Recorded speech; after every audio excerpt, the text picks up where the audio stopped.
시간 우리에게 주시는 하나님의 말씀은 출애굽기 23장 14절에서 16절까지 보겠습니다. 17절까지 있는데 16절까지 읽겠습니다. 다 같이 함께 같이 읽도록 합니다. 다 같이 시작. 너는 매년 3번 내게 절기를 지킬지니라. 너는 무교병의 절기를 지키라. 내가 네게 명령한 대로 아비벌에 정한 때에 이래 동안 무교병을 먹을지니 이는 그 달에 네가 애굽에서 나왔음이라. 빈손으로 내 앞에 나오지 말지니라. 맥추절을 지키라. 이는 네가 수고하여 밭에 뿌린 것에 첫 열매를 거둠이니라. 수장절을 지키라. 이는 네가 수고하여 이룬 것을 연말에 밭에서부터 거두어 저장함이니라. 아멘. 할렐루야. 오늘도 함께 이 예배의 자리에 나오신 우리 성도 여러분들 모두에게 하나님의 크고 놀라우신 은혜와 또 사랑이 은총이 늘 넘쳐나기를 바랍니다. 우리 옆 사람 손 꼭 잡고 이렇게 인사합니다. 나는 당신이 있어서 너무너무 행복합니다. 인사하겠습니다. 오늘 예배 참 잘 나와 주셨습니다. 인사하겠습니다. 네, 할렐루야. 네 말이 내 귀에 들리는 대로 주님께서 시행하겠다고 했으니까 하나님께서 우리 모두를 행복한 사람으로, 은혜로운 사람으로 그렇게 만들어 가주시는 줄 믿습니다. 지난 주 중에 제가 서울에 있을 때에 구역장을 하면서 저의 목회 사역을 도왔던 근사님 남편이 돌아가셔서 제가 묵상을 하고 왔는데, 사람이 여러분 죽으면은 뭐라고 이야기하죠? 돌아가셨다라고 이야기를 해요. 왜 돌아가셨다라고 말을 하느냐 하면은, 사람의 몸은 본래 땅의 흙으로 만들어졌으며 하나님이 그 코에 생기를 불어넣어 주므로 사람이 다른 동물과는 달리 영혼을 가진 자가 됐기 때문입니다. 그래서 사람이 죽으면은 흙으로 만든 육체는 흙으로 돌아가고, 또 하나님께로부터 온 영혼은 하나님께로 돌아가는 거예요. 아멘입니까? 그래서 전도서 3장 20절에서 21절의 말씀에 보면은 다 흙으로 말미암았으므로 다 흙으로 돌아가나니 다 한 곳으로 가거니와 인생들의 혼은 위로 올라가고 짐승들의 혼은 아래 곧 땅으로 내려간다라는 이야기를 해요. 그래서 사람이 죽으면은 돌아가셨다라고 이야기하는 거예요. 우리 영혼이 어디로 가기 때문에? 하나님께로 여러분 돌아가기 때문에 그래요. 이 세상에 여러분 잘 알듯이 호텔이 있고 또 감옥이 여러분 있는 것처럼 죽음 이후에도 천국이 있고 우리에게는 지옥이 여러분 있습니다. 우리가 사기꾼이나 도둑을 따라다니면서 죄를 지으면은 감옥에 가는 것처럼, 하나님을 믿지 않고 우리 인생이 마귀에게 속아서 마귀를 따라다니면 죽어서 우리의 영혼이 어디 가느냐? 영혼의 감옥인 지옥에 들어갈 수밖에 여러분 없어요. 아멘입니까? 이런 이유 때문에 우리 성도님들은 이 땅을 여러분 살면서 어떻게 예수님 잘 믿어야 하는 거예요. 어떤 나라에 무엇이든지 희귀한 것만을 갖고 싶어하는 임금님이 여러분 있었습니다. 어느 날 그 임금님은 그 어떤 곳에서도 맛보지 못한 맛있는 요리를 먹고 다음과 같이 감탄했다고 합니다. 내가 지금까지 먹어본 요리 중에서 이것이 제일이라며, 이렇게 훌륭한 요리를 만든 이 요리사는 세계 제1의 요리사임에 틀림없을 것이야. 많은 상을 줘야겠다 생각하고 임금님이 그 그 요리사를 왕궁으로 여러분 불렀다고 합니다. 그런데 이 요리사는 임금님의 그 이야기를 듣고는 겸손한 태도로 말합니다.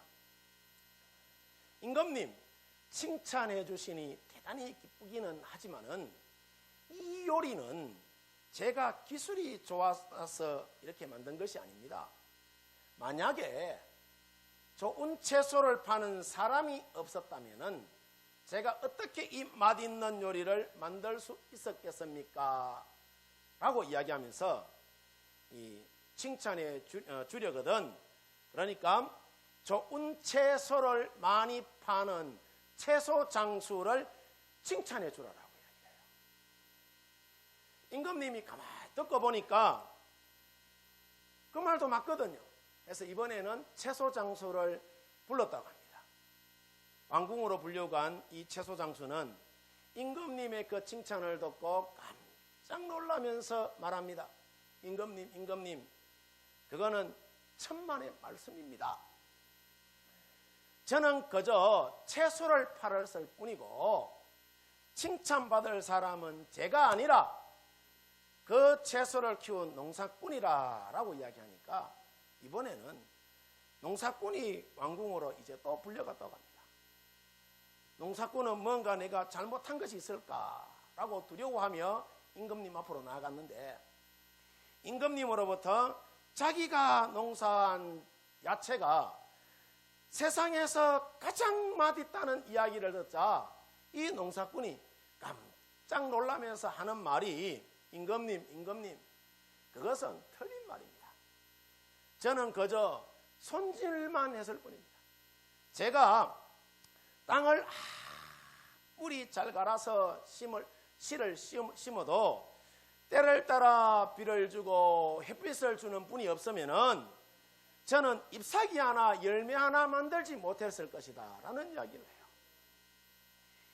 저는 단지 농사꾼으로서 봄에 씨앗을 뿌리면은 가을에 수확할 수 있다는 것을 알고 열심히 일한 것밖에는 한 일이 없다면서, 그러니 감사의 인사는 하늘에 계신 하나님께 드리는 것이 당연하다라고 저는 생각합니다 라고 이야기를 하자 임금님도 이 요리사도 야채 장수도 농사꾼도 모두 행복해하며 하나님께 감사했다고 합니다. 여러분, 이처럼 우리가 다른 사람을 위하여서 칭찬과 격려의 말을 건네주는 것이 우리가 얼마나 여러분 우리 인생에 있어서 중요한지 몰라요. 칭찬하는데 싫어할 사람 있겠어요? 그죠?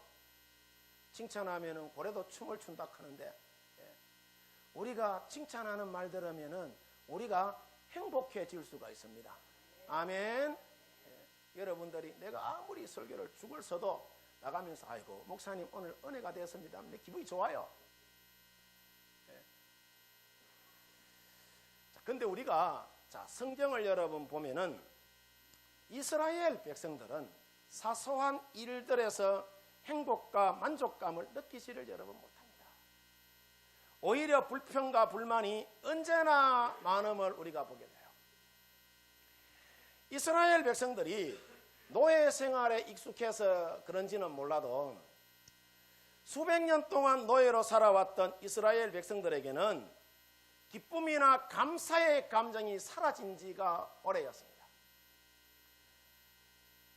그래서 그런지 종로로 타던 애굽에서 해방이 되어도 이스라엘은 기쁜 줄을 여러분 몰랐어요.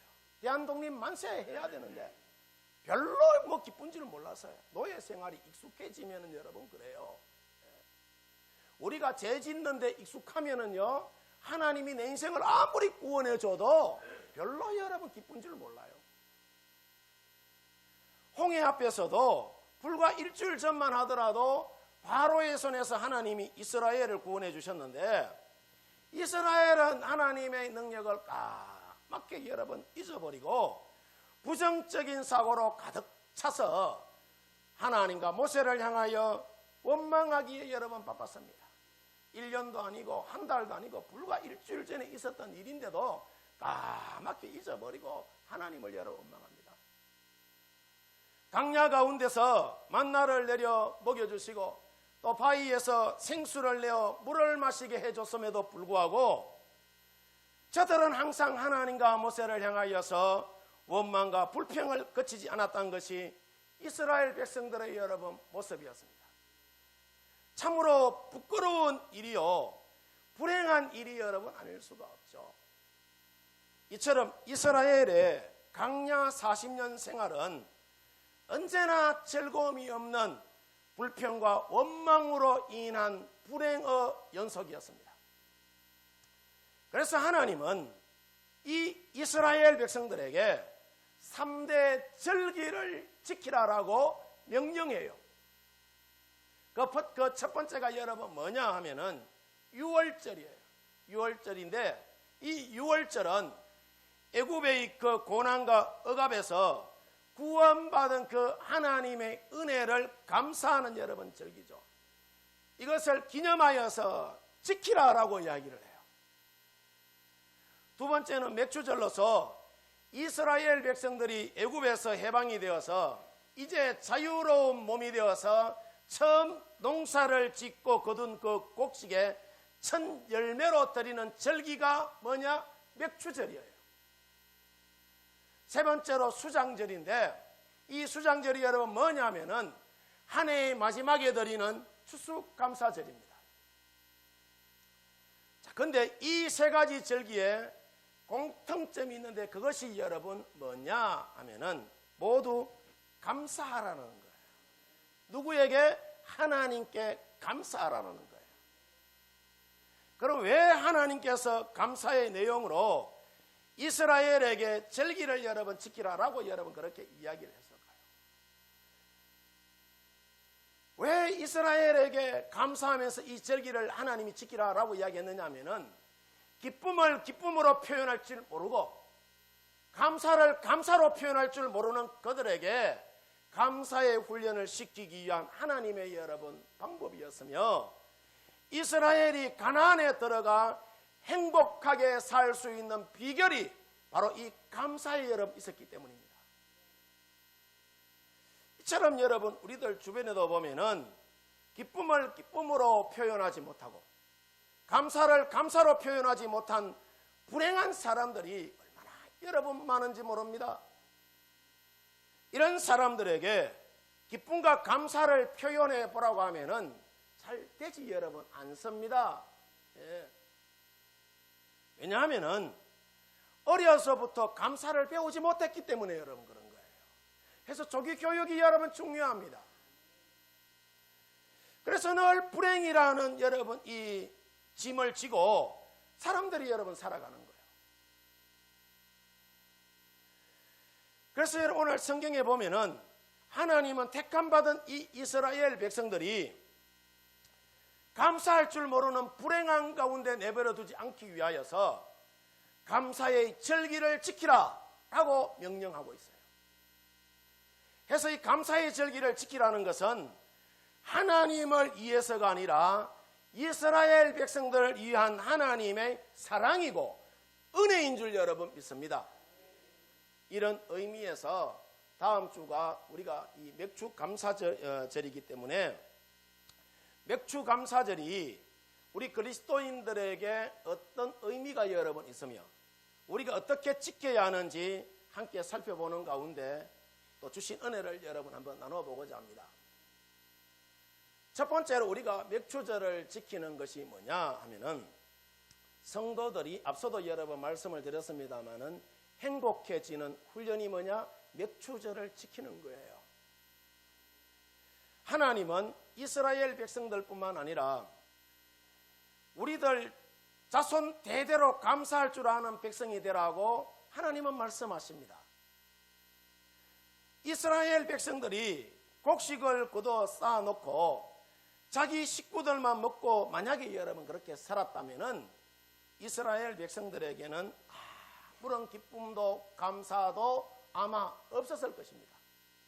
그러나 이 이스라엘 백성들이 농사를 지어 거두은 것으로 하나님께 감사를 드림으로 그 기쁨은 이루 말할 수 없이 여러분 기뻤어요. 왜냐하면 음식을 장만하고 이웃끼리 여러분 나누는 것이 이웃 간의 사랑을 이루고 또 하나님 앞에 감사하며 드리는 축제가 되었기 때문입니다. 그래서 이 절기를 지키는 것은 이스라엘 민족에게 있어서 기쁨이고 축제였습니다. 그래서 우리 인간 생활에 있어서 행복이라는 것은요, 가만히 내가 입 벌리고 있는다고 해가지고 오는 것이 여러분 아니에요. 감나무 밑에서 홍시가 떨어지도록 입 벌리고 가만히 있으면은요, 그 홍시가 농해가지고 내 눈을 방탱이 만들 수도 있고, 그죠? 얼굴을 엉망으로 여러분 만들 수도 여러분 있어요. 노력해야죠. 입 딱 벌리고 정확하게 딱 먹어야죠. 아니면 올라가서 따먹든가. 가만히 있는다고 해서 행복이 내한테 저절로 오는 것은 아닙니다. 행복은 훈련과도 여러분 같은 거예요. 다시 말하면은 내가 행복해지려고 노력해야 행복해진다는 이야기야. 나는 행복하다라고 생각할 때에 그 사람이 행복해지는 거예요. 그러나 아무리 좋은 것을 많이 가지고 있다 해도 그 자신이 불행하다 생각하면은 그 사람의 일생은 언제나 불행하게 살 수밖에 여러분 없습니다. 이런 의미에서 우리가 다음 주일 맥추절을 여러분 맞이한다면은 그동안 여러분 잃어버렸던 감사를 되찾게 되는 줄 믿습니다. 그래서 우리에게 있어서 감사절은 감사하는 마음의 여러분 훈련이 되는 것입니다. 왜냐하면은 감사절은 이웃과의 그 고마움을 느끼게 하는 절기가 바로 이 감사절이기 때문이죠. 그래서 오늘 성경에 하나님이 이스라엘 백성들에게 감사하는 생활을 여러분 하게 하신 것처럼 우리도 다음 주일 맥주절을 잘 준비해서 감사하는 생활을 우리 성도 여러분들이 할 수 있기를 바랍니다. 이처럼 우리 그리스도인들의 참된 삶의 목적이 뭐냐?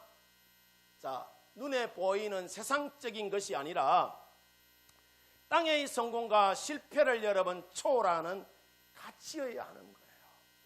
왜냐?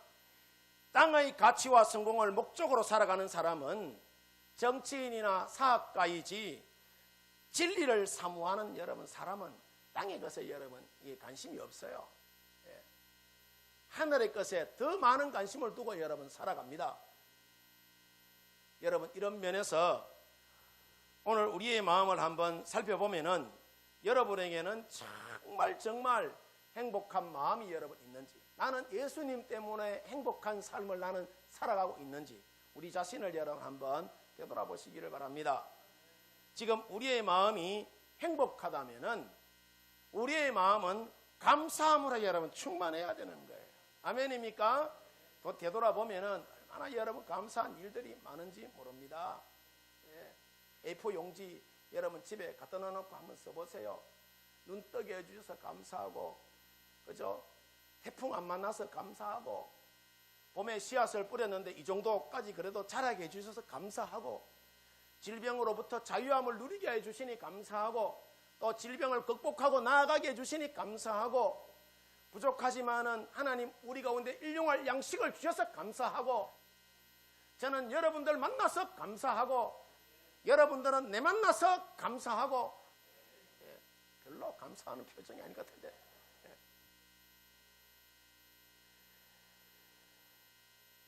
여러분 우리가 이렇게 맥주절을 준비하면서 행복한 마음이 없다면은 우리는 감사를 잃어버리고 여러분 사는 사람입니다. 그래서 다들 감사를 성숙한 신앙의 상징이라 여러분 말하는데, 비전이 우리 인생의 꽃봉오리라면은 감사는 열매가 되는 거예요. 소망이 얻기 이전에 여러분 것이라면은 감사는 이미 얻은 것입니다. 소망이 갈급함이라면은 감사는 만족함이고, 소망은 배우지 않아도 다 할 수 있는 것이지만은 우리의 감사라는 것은 성숙한 신앙인만이 할 수 있는 것이 뭐다? 감사입니다. 그래서 감사가 감사의 열매를 여러분 맺는 거예요. 그래서 오늘날 수많은 현대인들이 소망과 비전에 여러분 들떠 있어요. 그러나 그것만으로는 우리가 행복해 할 수가 여러분 없어요. 감사의 제단 앞에 무릎을 꿇고 우리가 감사하면서 모든 경배와 찬송과 존귀와 영광을 주님 받으시옵소서. 주님은 내 인생의 목적이십니다. 삶의 의미입니다. 라고 여러분 우리가 주님 앞에 고백하며 나갈 때에 그 가운데에 행복이라는 것이 여러분 넘치게 되는 것입니다. 요즘 우리 파로교회에 가장 갈급한 기도 제목이 화장실 신축 공사인데, 우리 성도님들이 새벽마다 같은 말, 같은 마음, 같은 비전으로 함께 마음을 모아 힘을 모아 기도해서 그런지 몰라도 이 화장실 신축 공사가 순적하게 잘 이루어져 가고 있어서 얼마나 감사한지 모릅니다. 하루 저녁 일어나서 나가보면은 요래 바뀌어 있고, 하루 저녁 일어나서 나가보면은 또 요만큼 또 바뀌어 있고, 점점 여러분 바뀌어져서 나중에는 다 완성될 거 아니에요? 그렇죠? 그리고 그 가운데서 우리는 또 행복을 누리고 나누는 그런 삶을 여러분 살아가게 될 것입니다. 그래서 얼마나 여러분 감사한지 몰라요. 다 여러분 완성할 때까지 끊임없이 우리 성도님들 기도해 주시기를 바랍니다. 그뿐 아니라 또 지난 주간에 구역 예배 이제 종강했는데 4개월 동안 우리 성도들이 그 농사일 바쁜 와중에도 내가 보니까 한 번도 안 빠지고 구역 예배 가운데 경배와 찬송과 존귀와 영광을 하나님 앞에 여러분 올려드리고, 또 성도의 아름다운 믿음의 교제를 여러분 나누면서 감사함으로 예배자의 삶을 살아가는 것이 너무너무 여러분 귀하게 보였어요. 하나님이 귀하게 여기시는 줄 믿습니다. 여러분들은 이와 같은 믿음을 보시고 우리 파로교회를 이 시대에 하나님이 가장 귀하게 하나님은 사용하실 줄 믿습니다. 그뿐 아니라 여러분 좀 지났지만은 원로 목사님 은퇴 감사 예배와 또 담임 목사 이매식이 은혜 가운데 이루어져서 얼마나 여러분 감사했는지 모릅니다. 그뿐인가요? 우리 교회에 여러분 이 지난 6개월 동안 우리 돌이켜 볼 때에 또 우리 교회 이 환자들이 참 많았어요. 그런데 모든 이 치료의 과정들이 순적하게 잘 이루어져서 얼마나 여러분 개인적으로 저는 감사했는지 모릅니다. 여러분 감사하면 감사의 열매를 여러분 하나님이 부어주시는 거예요. 아멘입니까? 이스라엘 백성들이 저들의 죄로 인하여서 바벨론에 이어서 이제 페르시아에 포로로 끌려가 있을 때에 느헤미야의 형제 가운데 하나인 하나니가 고향 땅 예루살렘에 대한 이야기를 누구에게 하죠? 느헤미야에게 여러분 합니다. 예루살렘에 남아있는 사람들이 큰 환난을 당하고 능욕을 받으며 예루살렘 성은 허물어지고 성문들은 불탔다라고 말하자 이 느헤미야가 이 말을 듣고 앉아서 수일 동안 슬퍼서 울며 하늘의 하나님 앞에 금식하며 여러분 기도하고 나갔을 때에 하나님이 아닥사스다 왕의 그 마음을 움직여서 느헤미야로 하여금 예루살렘에 다녀오게 여러분 하는데, 그냥 다녀오게 하지 않아요. 예루살렘 성벽 재건에 필요한 재원과 기술자와 호위병까지 다 붙여줘서 예루살렘 성벽 재건을 완성케 합니다. 아멘입니까? 이처럼 여러분 우리가 기도하면은 하나님의 손이 여러분 움직이는 것입니다. 아멘입니까? 오늘날 우리 성도님들도 우리의 여러분 이 행복한 이 신앙생활과 교회의 부흥을 위하여서 모임을 가질 때마다 우리가 기도해 왔기 때문에 얼마나 여러분 주야 하고 여러분 기도했습니까? 하나님이 우리 파로교회를 이 시대의 영혼을 살리고 복되게 하는 일에 하나님은 귀하게 사용하시는 줄 믿습니다. 왜냐? 우리가 하나님의 감사의 그 제단 앞에 우리 인생의 문제를 놓고 무릎을 꿇고 하나님의 은혜를 간구하면은 하나님께서는 우리에게 가장 좋은 것으로 언제나 응답해 주시기 때문입니다. 그래서 우리가 오늘을 살면서 하나님 앞에 무엇을 바라는 것보다, 많은 소망을 담은 여러분 기도를 드리는 것보다 감사의 기도를 더 많이 드릴 때에 우리는 이미 행복한 성도가 여러분 되는 줄 믿습니다. 다음 주일 우리가 맥주 감사절을 지키게 되는데 오늘날 맥주절은 이런 의미에서 우리가 재해석되어야 되는 줄 믿습니다. 두 번째 우리가 맥주절을 지키는 것은 성도들이 하나님 앞에 축복받는 비결임을 가르치기 위하여서 하나님이 지키라라고 이야기하는 거예요. 여러분, 우리 믿음의 사람들에게는 이상한 법칙이 여러분 하나 있습니다. 그게 뭐냐면은 자연 법칙과도 같은데 다른 말로 표현하자면은 심은 대로 거둔다는 거라. 심은 대로 거둔다. 하나님께 감사를 많이 한 사람은 감사한 일을 많이 여러분 거두드린다는 이야기예요. 그런데 이와 같은 것은 이론으로 말로만 여러분 되는 것이 아니라 철저하게 내가 실천할 때 경험으로 우리 가운데 여러분 와 닿는 것입니다. 실천해 보지 않고는 절대로 알 수 없는 것이 뭐다? 감사의 생활입니다. 그래서 고린도후서 9장 6절에서 7절의 말씀을 보면은 사도 바울 선생이 말하기를 뭐라고 이야기하느냐 하면은 이것이 곧 적게 심는 자는 적게 거두고 많이 심는 자는 많이 거둔다는 말이로다. 각각 그 마음에 정한 대로 할 것이요 인색함으로나 억지로 하지 말지니 하나님은 어떻게 즐겨내는 자를 사랑하신다라고 이야기해요. 참으로 놀라운 진리의 말씀이 아닐 수가 없습니다.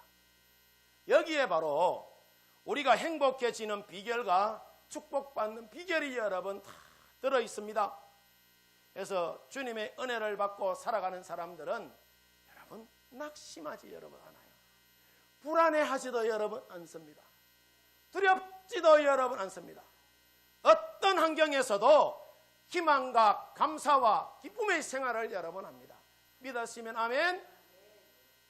항상 하나님의 은혜를 생각하며 노래하는 그런 삶을 여러분 살아가요. 마치 마리아의 찬송과 스가랴의 노래와 베들레헴 하늘에 울려 펴진 천사들의 찬양과 옥중에서 부른 여러분 이 바울과 실라의 찬양처럼 노래할 수 여러분 있습니다. 지난번 여러분 우리 최행길 장로님하고 우리 윤현철 장로님이라서 그런지는 모르겠지만은 뭐 대수술을 받았다 아닙니까? 그죠? 그래서 내가 두 분한테 겁나지 않아요? 두렵지 않아요? 하니까 하나님이 함께 하는데 뭐가 두렵단 말입니까? 이런 말씀을 하시는데 내가 굉장히 도저히 됐습니다. 저는 목사이지만은 만약에 그와 같은 상황에 딱 다닥친다면은 저도 그저 그렇게 자신 있게 말할 수 있을까? 하는 여러분 그런 질문이 저한테 여러분 생겼어요. 무슨 말씀을 드리고자 하느냐 하면은 주님이 나와 함께 하신다는 여러분 믿음에 대한 확신이 우리 가운데 있으면은 그 어떤 질병도 저주도 두려움도 여러분 이기는 거예요. 그리스도께서 우리를 위하시면은 누가 우리를 헤아리요? 환난이나 공고나 핍박이나 어려움이나 역경이나 질병이나 저주라도 우리를 그리스도 예수 안에 있는 그 사랑 안에서 끊어놓을 자가 없다라고 이야기를 합니다. 환난이 공고가 핍박이 어려움이 역경이 질병이 저주가 물밀듯이 우리 인생 가운데 여러분 들이닥친다 할지라도 주님이 나와 함께 하신다는 확신 있는 믿음이 있으면은 주님이 여러분 우리로 하여금 넉넉히 이기게 해주신다라고 말씀하세요. 아멘이십니까? 그래서 우리에게 믿음에 대한 확신이 여러분 중요한 거예요. 이 확신이 있으면은 어떤 대적도 여러분 물리칠 수가 있습니다. 그래서 우리에게 이런 말이 여러분 있습니다. 그리스도인들의 현주소는 믿음도 은혜군 감사하면 축복리인데 불신자들의 여러분 현주소가 뭐냐 하면은 살기도 괴롭군 죽으면 끝나리라고 여러분 무슨 말인지 여러분 이해가 되십니까? 여러분 말씀을 정리하도록 하겠습니다. 옛날에는 모든 경작지에 주로 곡물을 여러분 생산했습니다. 그런데 근래에 이르러서는 거의 채소나 또 특수작물을 재배하는 경우가 여러분 많죠. 그래서 보리나 밀과 같은 것은 거의 여러분 없어요. 그러나 아직도 논에는 벼를 여러분 심잖아요. 그래서 가을이면은 벼를 수확하고 추수감사절로 하나님 앞에 여러분 기쁨으로 우리가 지키고 올려드립니다. 여기에 반하여서 맥추절은 근래에 와서는 보리 수확이 거의 없으니까 맥추절을 대수롭지 않게 여기는 교회들이 여러분 많이 있습니다. 성경에 여러분 적혀 있는데, 물론 구약시대에 나오는 절기라 다 지키자는 것은 여러분 아니지만은, 그러나 그 절기가 주는 교훈을 잊어버리고 우리가 형식에 치우치는 것은 옳지 않다는 거예요. 그래서 우리가 명심해야 하는 것은 성경에 기록된 절기는 아무런 의미 없이 기록된 절기는 하나도 여러분 없습니다. 다 나름대로의 의미를 지니고 여러분 있어요. 다음 주일 우리가 맥추절을 지키는데 이 맥추절도 마찬가지입니다. 앞서 말씀드린 대로 오늘날 우리가 맥추절을 지키는 것은 성도들이 행복해지는 훈련이고, 살면서 하나님만이 우리를 행복하게 해줄 수 있는 유일한 분이라는 것을 여러분 우리가 알게 되는 것이고, 더 나아가서는 성도들이 이 땅을 살면서 하나님의 축복을 받는 비결이 여러분 여기에 있다는 거예요. 말하기는 우리 성도님들 모두가 지난 반년 동안 하나님이 베풀어 주신 그 은혜를 우리가 다시 한 번 더 뒤돌아보면서 감사하면서 다가올 맥추절 잘 준비해서 하나님 앞에 올려드리는 우리 성도 여러분들 되어지기를 주의 이름으로 축원드립니다. 축원드립니다.